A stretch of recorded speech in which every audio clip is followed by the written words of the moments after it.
I think about that a lot because like whenever I feel anxious or insecure or angry or sad, I'm like, what conversation do I need to have that I'm not having? And so then, and usually if I just think for not that long, I'm like, this is the conversation I've been putting off. And then, you know, I'm not the poster child of mental health. And so I'll just call myself a pansy for not having the conversation.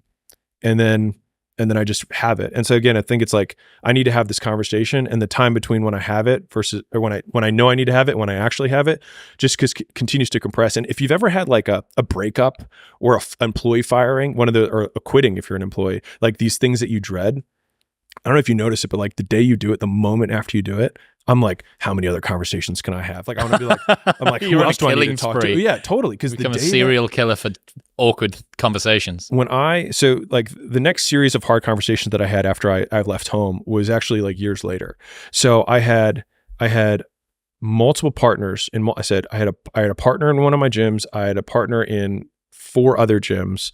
I had a partner in a chiro and dental marketing agency, and all of them relied on me to make money.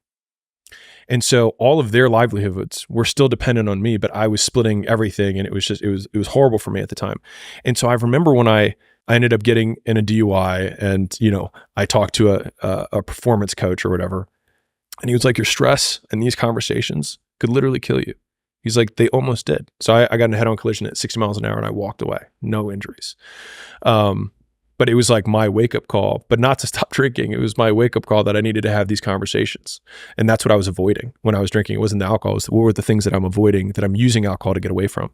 And so the next day, I had the first conversation with the first partner, and it was horrible. But the moment I was done, I was like, I got to call the other guy. And I called the other one. I was like, this is how it is. And the thing is I had this backstop of my death, of like, you almost just died because you wouldn't have this conversation.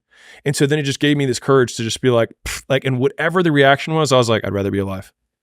Like, that was it. And so it's weird though, because death has been this really recurring theme in my life, that like the same thing happened when like the only thing that gave me enough balls to stand up to my dad, to be fair, from a distance from the car when I was driving halfway across the country. Like, let's not make me into too big of a hero here. Was the idea that like I started thinking like every day, I was like, I hope I don't wake up. You know what I mean?